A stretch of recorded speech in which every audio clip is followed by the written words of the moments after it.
What is going on, everybody? BobbyFi and Eric Tabor. We're going to be talking about this Monster Tuesday slate. You've got the wild tournaments, the 111, which people are going to enter 1 million of. We got the 222, which people enter 1 million of on FanDuel. So a lot of good stuff today. It should be a lot of fun. I had a good night last night. Not a great night, but a decent night. I mean, I cashed deep in the Monster, or not deep. I cashed in the Monster on FanDuel, which is the one big tournament I played.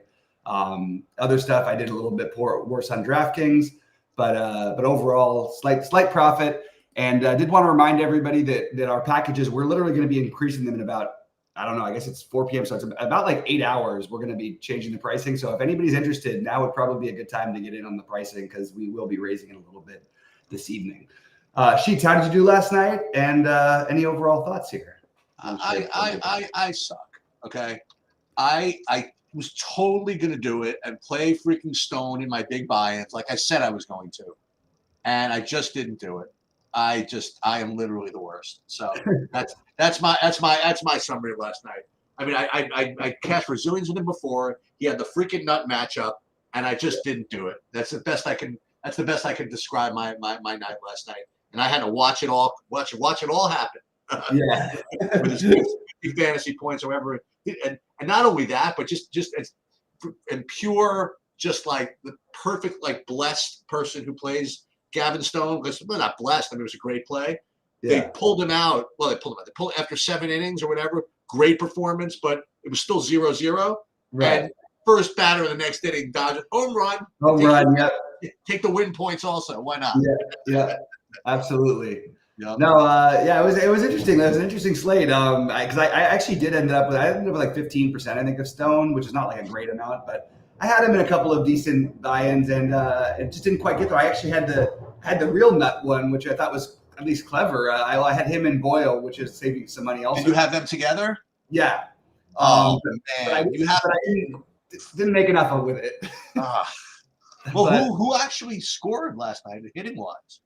Hitting-wise, so the Giants almost came through huge. They had a couple of they left the bases loaded 3 innings out of 4 at one point, and all with 1 out or less. I think I was asleep before that game ended. I think. Yeah, so that was the one I had the most money on. The Monster, I had some swipes at it like late because I had the. But what was in the winner? Like who scored last night and it's hitting those? I didn't think there was an outlier like a crazy. Oh, it was Seager, right? Seager got all the money. Seager, and he was in my things. He has a one-off pretty much everywhere I could, so that worked out well. But of the knuckleball, I think it was some weird combination of something. Let me just take a quick look because I'm actually curious now. Yeah, I remember it didn't seem like a high-scoring slate at all. No, there's absolutely no stacking at all. A 2-man Nets was the closest to a stack they had. Every other player was from a different team. And I think you're going to start seeing that more and more, especially in that $5 tournament, especially on slates with 8 games or less. This is not one of those slates. It's just, look, when nobody goes off, you get the right home run pieces, and you play Seager, JD Martinez, Alvarez, and Chapman, who all hit home runs but have no correlation to each other. So that's kind of what you needed last night, I guess. So anyway. All right, so we get into it today with Cleveland in New York, and this might be the lowest owned we've seen Luis Gill in a while, if at all, if we ever have. So, Sheets, what do you like here? First of all, I'm just looking at the weather. There's no weather issues tonight. Okay. No. Yeah. So that's a pretty good point. That Gill is sometimes very, very popular, and he's got a lot of variance. He can get to anybody, and anybody can get to him. I mean, he got lit up by the White Sox, right? And then on the other hand, he lights other people up. So playing him below ownership is probably not. It's what, I never even thought of that as I was looking through the slate, but maybe that's not a bad idea. Currently, I don't have him rated like really, I would say poorly, but definitely like not near the top. But like you said, 10% ownership is. Boy, I don't know. Maybe I'll force a little of that. Is this Matt Boyd? This is Matt Boyd. Our old friend is back. Matt Boyd is still in the league. He was out for a year at least, right? Yeah, I don't know. He might have had Tommy John. I'm not 100% sure what the injury was, but I think it was Tommy John. Oh, that's not good. But everybody who comes back from Tommy John comes back better these days. It's the strangest thing. They were talking about having kids do it in high school now. Well, the funny thing is, though, so the Tommy John surgery. Remember, Tommy John became like a different pitcher after Tommy John surgery. It's Right. like, and I'm afraid to see what Matt Boyd's going to look like if he doesn't have the velocity. We'll see. I am getting to the Yankees in on both DraftKings and FanDuel. DraftKings, I have them not one of the top 2 stacks, but certainly in the next group. And I'm not getting to Cleveland at all. So I've had to just like kind of identify like who I would play. Yankees certainly in play. Gil, I'm going to talk you. You can talk me into this a little bit. Right now, I don't have him, but you can. I'm open for discussion on this. Yeah, there's 3 pitchers to me that are significantly stand out to be better options than everybody else. He's not one of them. But I do think that just because of the low ownership, and it is a bad matchup because Cleveland doesn't strike out much against righties and all that stuff. With good strikeout pitchers, though, that sometimes that they can find their way anyway. And I'm just looking at it right now. I believe Cleveland is still, they're second lowest strikeout percentage against the. Actually, not second. They're third. So behind the Astros and Padres, they just don't strike out a bunch against righties. So I do think it's worth taking a gamble on, especially if you're multi-entering. And I am very surprised that the Yankees total isn't higher. I'm very surprised that the Yankees are not looking to be even more popular. And I will say right off the bat that's a stack that I'm probably going to end up with a good amount of tonight. Especially, obviously the Judge and Stanton, just, their numbers against lefties historically, but even Soto gets lower owned in general against lefties.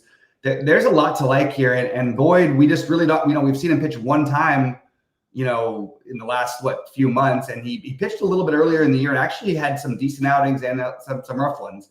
So I'm curious to see what, that was last year. Excuse me. So he's only pitched one time this year. So, and it was against last game against the Cubs. And he actually was solid, but I can't buy that the Yankees shouldn't have a 5+ run total here. I like the Yankees a lot as a stack. So they're definitely playing devil's advocate here for a minute. Some smart person that I used to know once told me that Cleveland has a really, really good bullpen. Yeah. So that might keep Yankees exposure a little down. And also, it's listen. I walk to work every day that it's not raining, and it doesn't really rain too often here. So every day I leave the house and I get to work and freaking sweating. I walk back. It's really hot. The weather is broken. It is very mild out today. It's like under 70. It looks like 60s today, and it could get into the 50s later tonight. So I think that could also be keeping the total down, maybe. So those are the two. I would say pushbacks. Those are the 2 things that make the Yankees not like the top play for me. Right, I get it, and I definitely get it, especially as it relates to the bullpen. And it is. You're right. It's been we've been looking at 90-degree games in New York, and now it's 69 or whatever. So definitely a big difference there. All right, let's move over. And next up, Cincinnati, Toronto, Barrios, and Spears. I think it's a pass. I'm not really getting to much of anything here. I'm just kind of looking at my early projections, and again, I have 1, 2, 3, like 6, 7 DraftKings stacks, and maybe 6 FanDuel stacks I want to identify as top ones. And then pitching wise, I guess Barrios, I have him. He's around. I mean, I have him in the mix, and at 10% ownership, or at least projected ownership, I could be down with that a little bit. At Cincinnati, they can be tough customers sometimes, but I guess Barrios okay. But as you kind of alluded to, and we're going to get to them, there are some top plays over here today, and Barrios is certainly going to be below that. Yeah, I have him sort of in the similar category to Gil. I know they're different pitchers, but Cincinnati, last night it was a little tilting. Also, that was the other one. Gausman I had in my FanDuel, which really cost me a chance at the big one, was Gausman. I needed the quality start, but he struck out the leadoff hitter in the 6th inning, and there was a pass ball. And so then, of course, he ends up walking the next guy, and then he's out of the game and blows up. So it's kind of a little frustrating, but I think Barrios is reasonable to take a shot on here. I don't think it's anything exciting. And I do have the Blue Jays, as there's a lot of teams to consider and not some that stand out like in an absolutely crazy way. You're not going to see it's a day where I'm going to say, honestly, I wouldn't worry that much about ownership, at least based on the early projections. And I think that Toronto is completely viable. They're not a fun they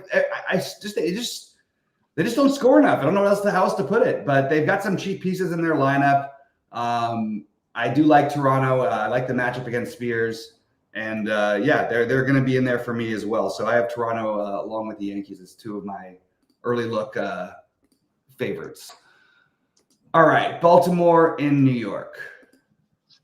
You know, it doesn't happen too often that both the Mets and the Yankees play at home. Be a lot of traffic out there today. Yep. That's for sure. What do we have? Quintana and Kremer. I mean, I guess Baltimore would be okay. I'm not really getting to them. Partially for I guess the same reason. I guess this weather thing is keeping these totals down, I suppose. I don't know. I can't imagine not liking Baltimore against Quintana. Just projection-wise, I'm just not quite getting there. And Mets, I'm just not quite getting to that either. So for me, it's like kind of like a half-pronger, like Baltimore, but I don't know why I'm not getting there and nothing else. Yeah, I don't really have anything in this one that stands out. Peterson was awesome last night against the Orioles. Oh, was he? I didn't even notice. Yeah, he was. He had pitched, I think, 7 innings, gave up 2 earned runs, and had like 8 strikeouts. Maybe it was 6 innings, but 7 and 8 strikeouts, something like that. But it was along those lines. It was a very solid start. I mean, I guess that I'm just sort of off this game, and I don't really. I could see an argument any which way of anything, but I just don't think I'm going to realistically end up with any of it. So if you wanted to play the Mets, I'm not going to think it's a huge mistake. If you wanted to play Baltimore, I don't think it's a huge mistake. It's just not my favorite. So I'm kind of passing on this game as of right now. All right. Next up, we have Philadelphia, Atlanta, and it's Wheeler and Lopez. Yeah, so Wheeler's one of the better plays today. I have him not one of the top 2, but I have him kind of a solid third.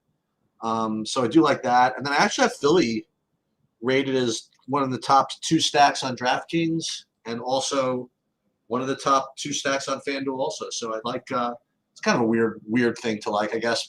Philly, both sides is in Atlanta like that, but that's what I'm getting to. So Wheeler kind of like for me the third option tonight, and then I do like the Phillies quite a bit.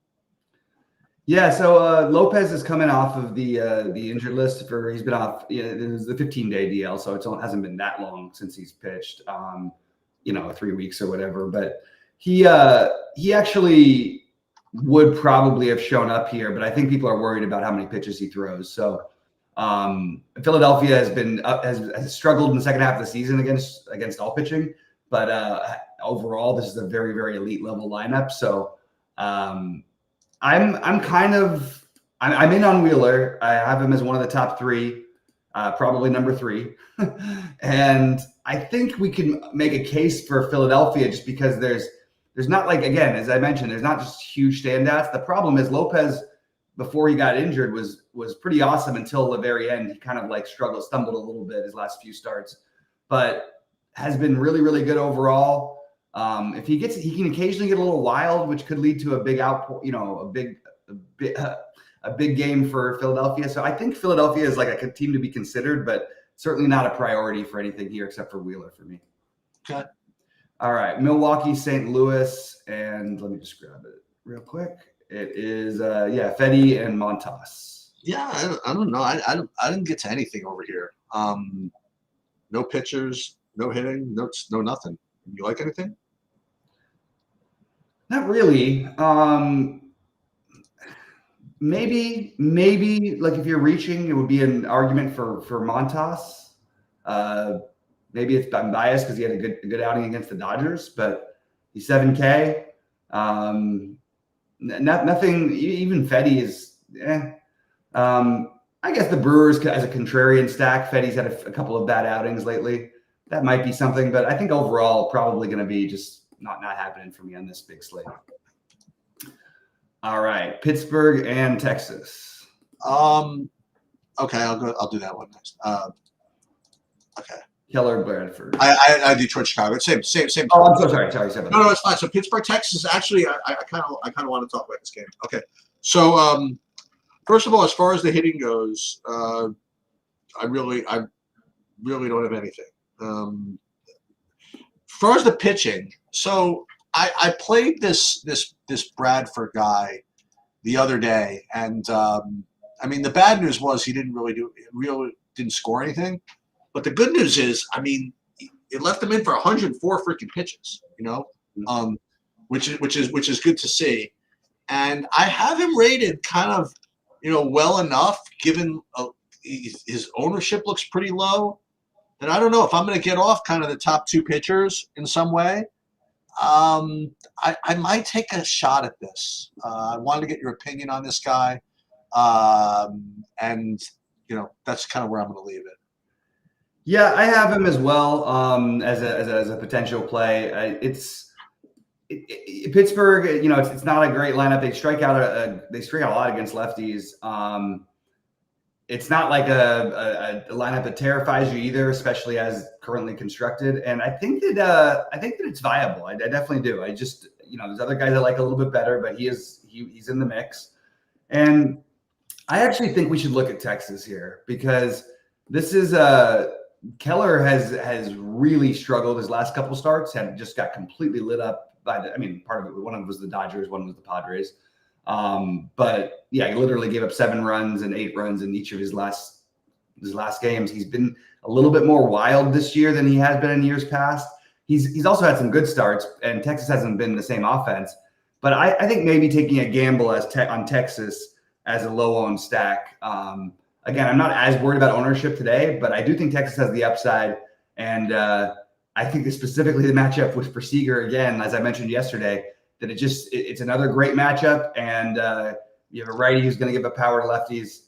I'm going to be high on Seager in general. So I like Texas maybe more as a mini stack, but I do think that overall that they are one of the ones that are showing up for me, because there aren't that many that really stand out for me today. There's going to be one that I think stands out for a lot of people, and then everything else sort of feels like, yeah, okay, maybe, but I think Texas is in play. All right, now we get over to another game that I like the pitching, and I think we're at Boston, Houston. Sorry, Boston, Houston. No, now see this. Now you did this to me. So now I got to go back to Detroit, Chicago. So yeah, Detroit, Chicago. Sorry about that. Okay, so Detroit, Chicago. I don't have to spend that much time there. I don't think. I don't know what the weather's like in Chicago, but this looks like another game I'm really not getting to too much of, like either the pitchers or the hitters. You like anything here? Yeah, it's extreme wind, 11-mile-an-hour wind blowing in, and it's cold, 68 degrees for the summer. That's pretty cold. So I think the White Sox are going to use Brisky as an opener again. I don't really know who the long man is going to be yet. I've seen different speculation, but with Detroit, we've seen them. Brian Salmons, I guess, is the one that we're projecting now. But we've seen this happen multiple times with them this year, where they did not play the guy who was supposed to be the long reliever. They went a different route. So I feel a little too nervous on a big slate to make that play. But I will say that I'll play heavier Assad for sure. A little bit worried he doesn't, throw a ton of pitches, but you have the wind blowing in against a weak Tigers lineup and low ownership at 6,900. Feels like a pretty easy spend down to at least take a shot on. So I have Assad as being the only interest in this game. I would have interest in and again, I'm a little nervous with the pitch counts, but I'm still willing to take a chance against Detroit. And the only thing is that I would like to maybe play Salmons on the other side if I knew for sure he was going to pitch. I just don't feel comfortable with it. And Assad even doesn't feel great. I was hoping we'd have somebody a little bit better to be playing in the weather game there, but nothing too exciting. All right, what do we got? Boston and Houston. Now, I promise you, I'll like some stuff later. Yeah. But just and that's kind of, what this is. You know what? I think it's time. I think we might do a live sweat tonight.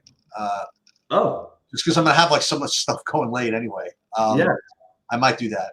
So Boston, Houston, just both teams can hit a little bit. Both these pitchers can pitch a little bit. Looks like a game to avoid. So I really don't have anything here. Feels like a game to avoid to me as well. I think maybe like look, you can make an argument for both pitchers. Pavetta's pretty cheap and can occasionally be good. He must have a pretty decent history. Let me see a sample size with these guys and see if there's anything that stands out. I actually should have checked that one beforehand, but I hadn't done so. So no, he doesn't really have much of a history with them. 2 good starts. That's pretty much it.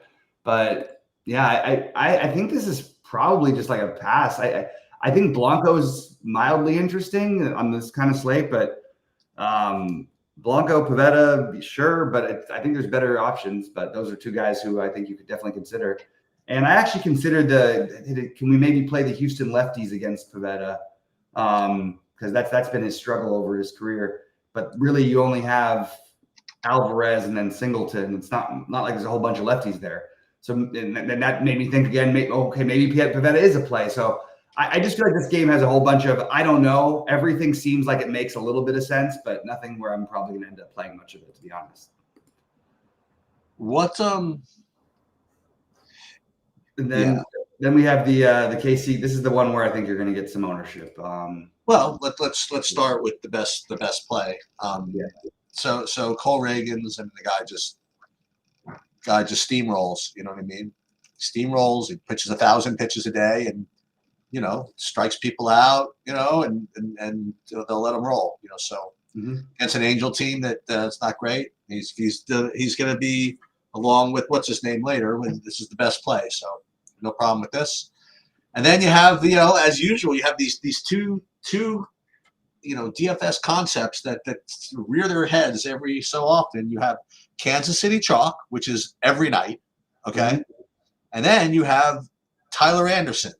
So let's see. So what does that mean? So you oftentimes have teams that are chalk against Tyler Anderson because it's Tyler Anderson, and you sometimes have Kansas City as chalk just because they're chalk. So now you're going to have double chalk, and as you so aptly pointed out, Tyler Anderson is capable of doing stuff, and although he doesn't project to be such a great play tonight, if you are going to get KC at a really, really high ownership, you could have made worse plays than taking a shot with Tyler Anderson against them. So I do like Kansas. I do like Reagans, obviously.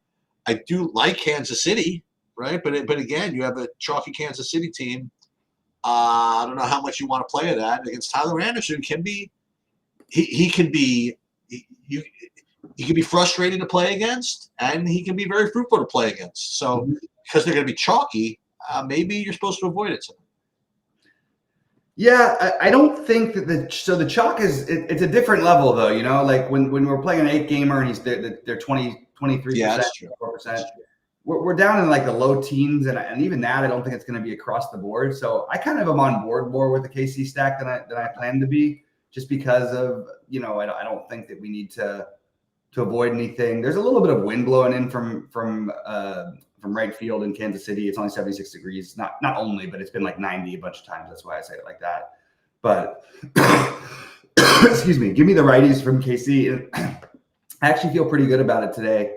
Again, I usually would be, if this was yesterday, I'd probably be talking about fading KC in the same exact situation, but we have enough games and the ownership is spread out enough to where I think that KC is more playable as a stack. So I definitely have them on my list. Not sure where they're going to end up, but they're right now one of the teams I'm strongly considering. And Reagans is one of the top 2 pitching options on the slate. Very likely you could just say he's just number 1. I think it's close between him and one other guy, but we'll get to that guy shortly too. All right, Tampa Bay and Oakland. I got Boz as like 4th, kind of like tied with Berrios maybe and a whole bunch of others. Will be low owned, I guess. That's the best I could say about that. Estes, okay, so this is interesting. So Tampa, they can give up stuff to pitchers.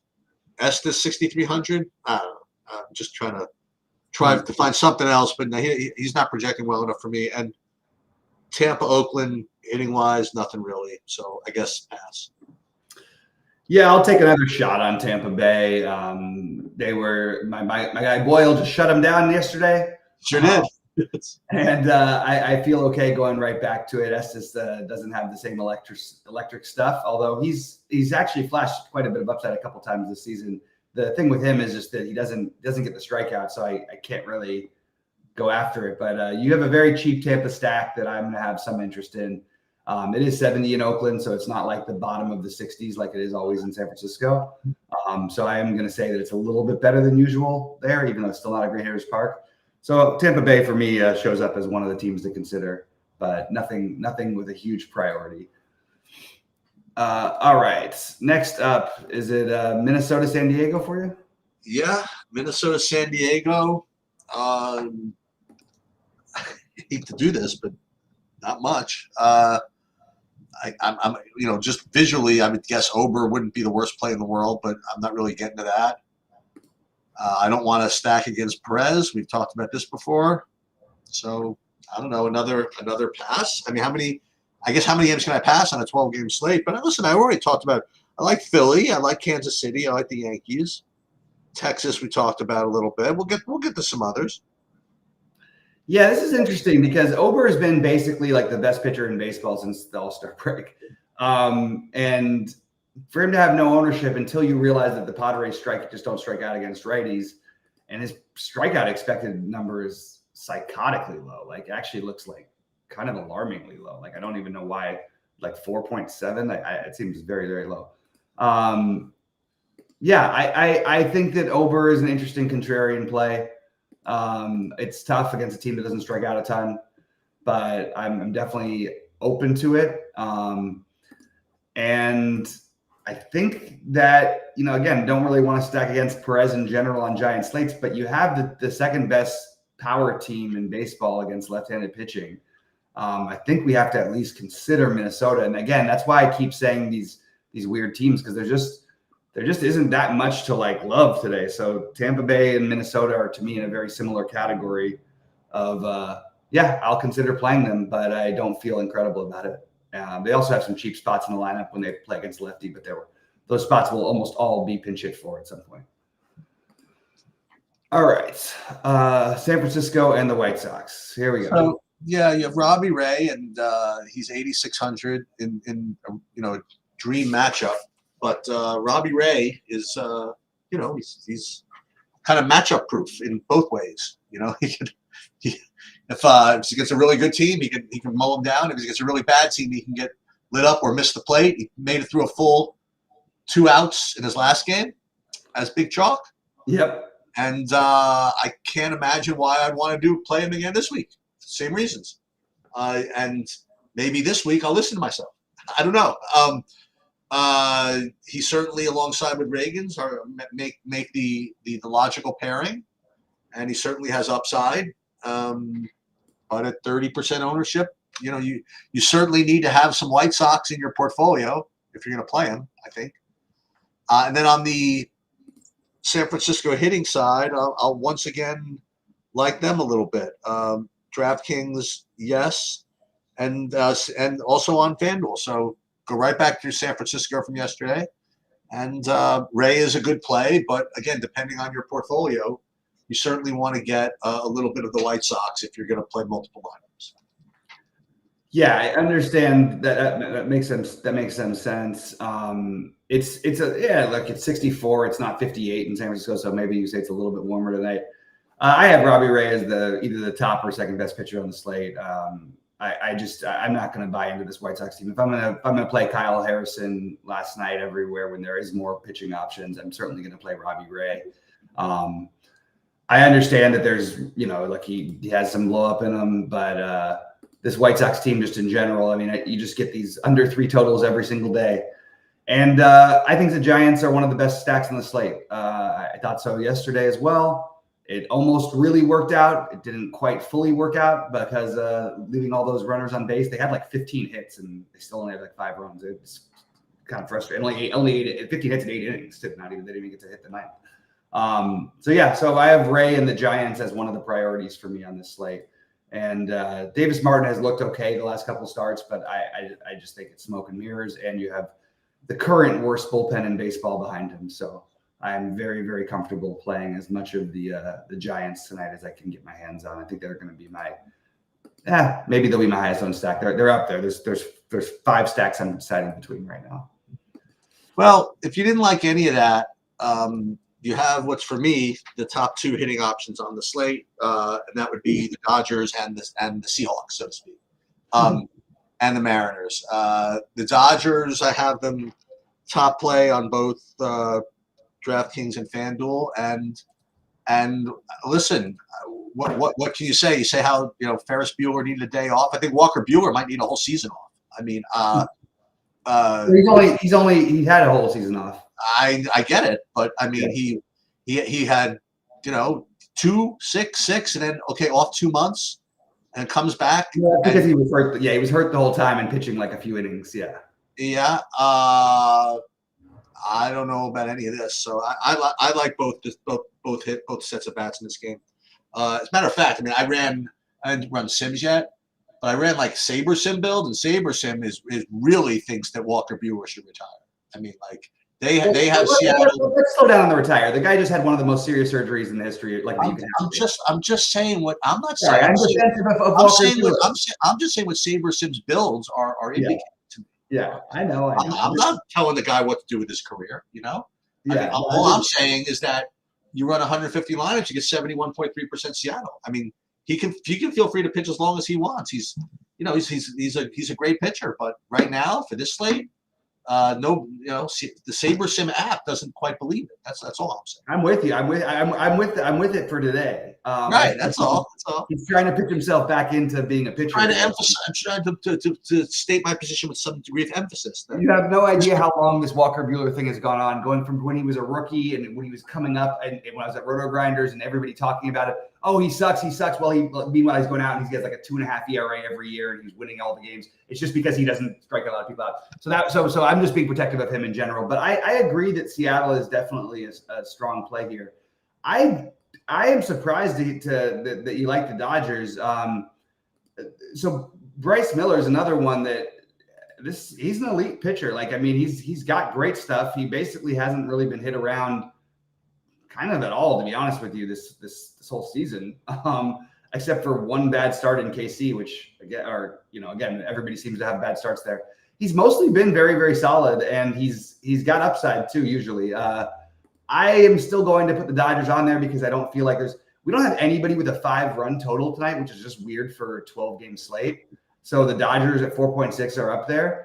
And I'm going to encourage, maybe the opposite of what Cheats is going to do. Like, I'm going to say that, on a big slate, I wouldn't normally do this. I would still mostly stick to 5-mans, but I would consider some more 4-2-2s and things like that. And, we're seeing these lottery things that people who are winning them, these are not like guys, these are professional players who are winning them without stacks.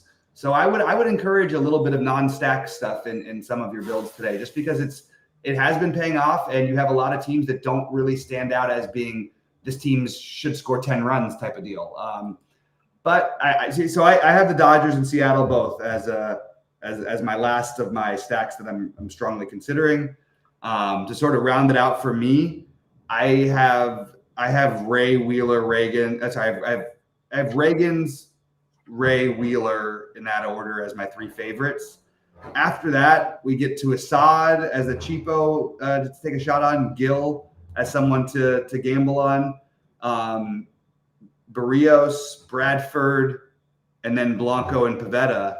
But again, I think I'm probably mostly going to stick to those top 3 with Ray, Wheeler, and Reagan's. And then for stacks, I like the Yankees, Blue Jays, Kansas City, and San Francisco the best. Seattle and the Dodgers would be my next 2. And then the outside consideration is Minnesota, Tampa Bay, and Philly. For me, unsimmed, I have getting Ray Reagan's, Wheeler, top 3. And these are like the 3 highest projected. Followed by Assad, Bradford, then like a sliver of Quintana, I guess, but not much. And then stack wise, Seattle, Philly, Detroit, which I'm not going to do. I don't need to play Detroit into the wind. That's a bad combination. That's a rough one. Minnesota maybe a little bit, and then I will have some Chicago ones. Yeah, I'm gonna run some builds and see what I'm getting and fine tune my stuff. I'll post my all my content in a little bit, all my core and all the guys I've got. But that's pretty much it for now, guys. We'll see you live at 6 Eastern. Should be a fun slate. It's a big one. No weather concerns, which is nice. And no very clear, obvious spots. Maybe you could argue that KC is one, but I don't really even think that's all that obvious. So a lot of ways you can go today to get different. Well, I think okay. You want to know what's obvious? Okay, I think the Yankees is kind of obvious against Matt Boyd. Now that I'm thinking about it, I do too, but that's why I think no one else does. I feel like I think Kansas City is going to look really good, and San Francisco at the end of the day, I think is going to look really good. You know, against is that Cannon he's up against? Yeah. I mean, everybody always gets played against him. So I think at the end, also, I think at the end of the day, I don't think people are going to play Seattle. You know, I don't know when's the last time they projected well against a righty. You know what I mean? Especially a righty who, you know, deep down. Say that, but they actually have decent numbers. It's not that their numbers are so bad; it's just they strike out a ton. You know? Yeah, I mean, you know, and Bueller still does have. I mean, like, listen, he's obviously he has talent. He has injury issues, like you were saying. So, would I be? Listen, I will say this: if there is a team that Bueller can get rolling against, Seattle could be it. You know, it's like that's certainly possible. Boy, am I going to do this? No, he's probably. I was about to say, give me a couple of shares of Bueller. Now that I'm thinking about it, but no. He's not going to throw more than like 75 pitches. Oh, okay, fine. Fair. Like, they're just working him back from a very, very serious surgery. So, you're going to just have to. They're just going to be very, very delicate with him. And we got Jake in chat saying Uber looks juicy tonight because baseball's going to die in San Diego. I just want to remind you that San Diego strikes out by far the least in baseball against righties. Is that right? By far. They really just do not strike out. You know, look, it's just who they are. But it's also a little tricky because their lineup is a little different. But like, I mean, just starting off, the lowest strikeout guy in recent history, the Tony Gwynn of strikeout, the non-strikeout at all, is Luis Arias. And then they're all the way through their lineup. They just don't have anybody. They've got nobody, I don't think, who's above average strikeout rate, like or anywhere near it. So that's my only issue with Ober, because as a real life pitcher at 8,400, you look at this and you go, God, I think we should be playing him, but they just don't strike out enough for me. So that's my problem. All right. I'm also watching the announcements. I'm almost certainly going to go live tonight at 11. Okay. I think that's a great opportunity. I think it's a great slate to do it because we'll be able to analyze what the slate looks like with these chalk pitchers. Kind of like Reagan is going to be winding his game down along with the Kansas City games, and then we'll be able to see what this Ray stuff is, and it's a perfect opportunity, by the way, like to see if you're not doing too well. To 940, and it's getting near 945 to just completely just go to White Sox, or something like that. But here's, what I might do. So this is going to be interesting. So there's a break here there's an 8-10 bunch and then the 940s. If I can get Mrs. Sheets on board with this time slot, maybe I can go on at like 9:15 or so. Just watch for the watch the Discord for the announcements, and I'll see what everything looks like. But I'll be on there at some point. Yeah, I wanted to throw out something else too, because I did mention that, so I felt like I'd be irresponsible of me not to say, like, okay, so if you're not going to stack, how are you going to go about certain things? I did want to throw out just the individual plays that I'm trying to get overweight on today would be Witt, Ohtani, Judge, Jordan Alvarez, Stanton. I know these are not like off the wall or anything. And Brandon Lau. And on the cheap range, if you're not playing Robbie Ray, Corey Lee at 2,200. That's been batting cleanup against lefties lately. Certainly some power upside there. So Corey Lee is the one who stood out the most as a value play. I'll have to wait till lineups. Oh, Will Wagner was the other one. So those are guys I'm just getting to that I wanted to throw out there as who do you think? And again, this is not a quiz. This is just a question. Yeah. Who do you think, as for hitters, has the highest average fantasy points? It's Ohtani. It's not even close. Is Ohtani more than Bobby Witt? Not even close. Yeah, I mean, I guess it's gotten kind of like Ohtani. I mean, Ohtani leads the league. He's going to go 50-50 this year. Okay. Actually, Judge is it would be Ohtani, then Judge, then Witt. Just because of the home runs, I guess, huh? Yeah, the home runs are just a little too much to make up for. So, but actually, Witt is not that far behind him, so it's pretty close. And believe it or not, you know who else is right there is Soto. So it's so funny, and I was thinking of other guys too. I was going to ask, what do you think of like the Reds guy, the shortstop? Ellie would be up there. He'd probably be like number 7 or 8 or 6 or 7, I guess. Jose Ramirez is another one. Oh, he's still having a great fantasy year. Oh yeah. He's gonna go. What does he got? He's got 30. He's already 30. And Seager I don't think steals enough, right? He doesn't steal enough to do it, and it's just harder for him to get the numbers up like that. But also he had sort of a really slow start to the season. He's caught on fire lately, but yeah. And as pitching goes, is Skeens up there? I mean, even though he's had a couple highest upside, I think every well, no, upside, but I just mean as far as like actual performance. For average. Yeah, I'm just wondering. I think that like honestly, like Wheeler, because he pitches so deep into every game, is probably right there. No, Reagans. You think Reagans is up there? Reagans is below Wheeler, but okay. he's going to give up more runs and he's going to strike more guys out than the other guys are. So right. That's just sort of what he's dealing with. But yeah, it's a good point. I sort of look through them all the time. But yeah, we haven't. Skeens is the closest to the guy you feel safest with in baseball. But yeah, the Witts and the Otanis, the Judges, and we actually Gunnar Henderson is another one that has a pretty high average. I don't think. Yeah, he's right below Witt and those guys. But Gunnar Henderson would be the other one. Yeah, you want the home run power up, the home run power combination. But that's the thing with Witt is he might steal a lot, but like Otani's stealing a ton too. You know what I mean? Yeah. And Judge used to steal more than he does now, but if he did, he would be right there too. All right. Well, good luck, everybody.